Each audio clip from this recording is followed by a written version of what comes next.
Hey big heads, this is Agile, aka the Slime King, and welcome back to some more Alchemy Stars.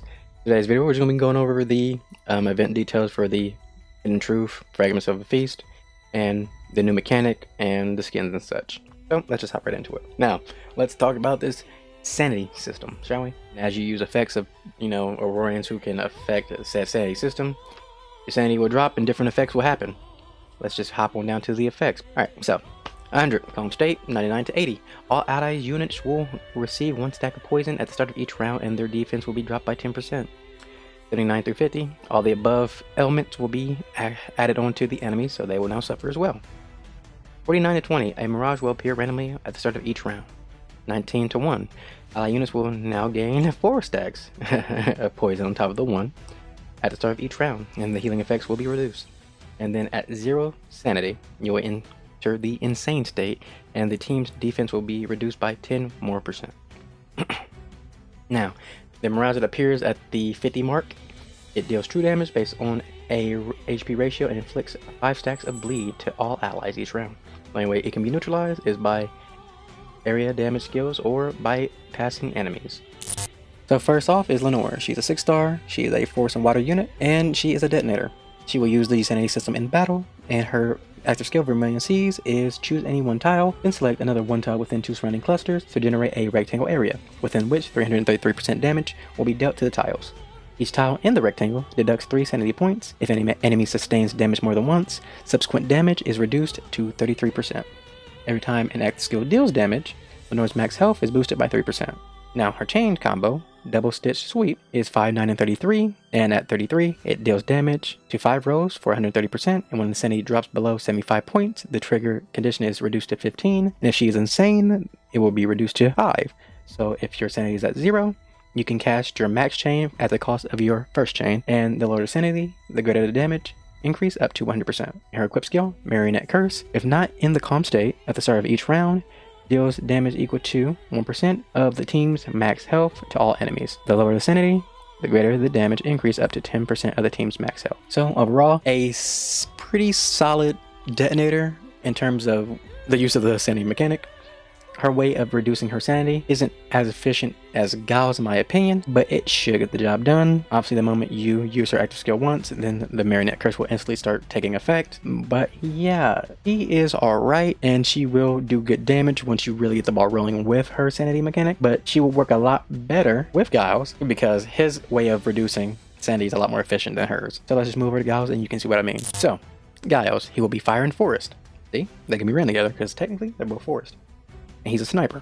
So, Giles' active skill, Dawn of Isaac, cooldown 0, preemptive strike. Giles joins the battle with the sanity system and uses 15 sanity points to deal 333% damage to enemies in the 4 adjacent tiles in a cross shape around one chosen tile. Deals 2 times damage if the caster's tile is selected. After an active skill kills a target, it can be used again, inflicting 2 times final damage to an enemy at the cost of 2 times the sanity points. So, as you can see right there, it seems as though Giles can activate his every turn for a lot more sanity points, which is a lot more efficient. So if they're together, she herself will be a lot better. But at the same time, that will require for you to get both of these 6-stars who are on 2 completely different banners, which is already a lot to ask for. But moving forward, chain combo, Devouring Lava. Chains are 4, 8, and 11, and deals damage equal to 140% of attack to the enemy with the lowest HP percentage twice. When sanity drops below 60, 25, and 0 points, look at additional damage times 1, times 2, and times 3 times, and reduces the final damage by 5% each time. Equip skill, Fervent Burst. Activated after killing any enemy in this round. Whenever Giles deals damage is increased according to the current sanity.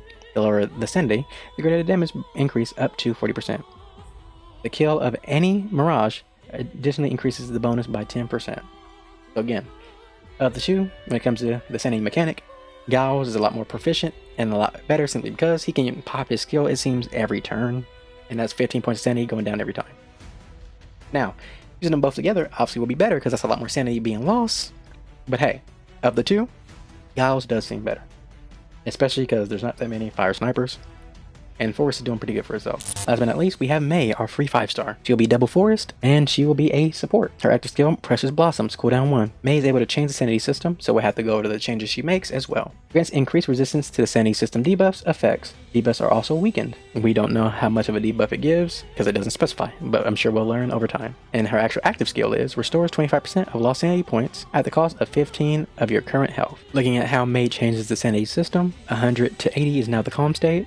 79 to 50 decreases everyone's defense by 10%. 49 to 20 is when the mirages will appear. 19 to 1, healing effects reduced to 70%, which is goddamn is a lot. And 0, insane state, all Aurorians defense reduced to 30%. The chain combo, Abyssal Binds, 10, 7, and 2. I did that backwards, I don't know why. Deals 170% damage to enemies in an X-shaped area of the max range. I don't like it because of X, that's the only reason. Fuck it. Equip skill, Dainty Prudence. Every 1 sanity point loss restores health equal to 4% of May's attack. The lower the sanity, the greater the health recovery up to 100%. Her defense is increased as sanity drops up to 100%. When it comes to the sanity system, May just might be a must on the team, only because she does lessen the effects of the debuffs. So yeah, we don't know exactly by how much, but she is making them less effective against us, while the enemy is still taking the full effect. Along with that, she does restore sanity, so she gives us a chance to alleviate some of the effects, as well as healing us for hopefully a decent amount, because the 70 and 100 will be conflicting quite a bit, but depending on how much she lowers the effects, it might be good. But anyway, yeah, let's just move forward with the rest of the video. Alright, so this event will have 2 phases, the first phase being the Mercurial Tale, and the second phase being the Banquet's End. After these 2, we will be getting another part, which is the Riddles and Rhymes, which will be a quiz of sorts. This event will be pretty standard. It will be one of the ones where we just do the story and we get a store currency. We will not have a specialized stamina system for it. We will be using our own stamina. But outside of the event missions, you also do main story missions and resource missions, and you'll be getting the event currency, which is the Spirit Jewels. Using these Spirit Jewels, you'll be able to get the furniture right in front of us, as well as May's copies herself and the Oat Seal Awakening material. Apart from that, we will be having a login event, which is right above that. The standard ship, Lumamber, Avatar, event currency, some Jasper, nothing too crazy, just standard ship. We have a new Connolly skin, which looks fucking immaculate. I'm going for it, even though I do not have Connolly, I'm still going to try for it. It is what it is. And we have Nikinis' skin coming back, but if you're happy to see it back and you want it, this is your chance to get it. So that is everything. Now you may be thinking, wow, this event, stuff is very small, there's not too much going on.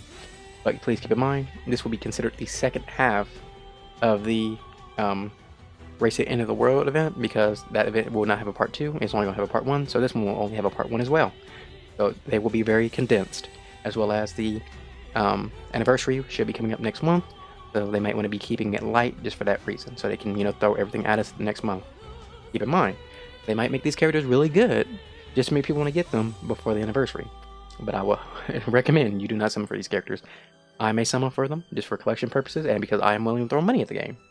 But for anybody free to play, I would not recommend summoning for these characters regardless. That's just me. Anyways, hope you enjoyed the video. Like, comment, subscribe, all that good shit. Love you guys. Bye bye.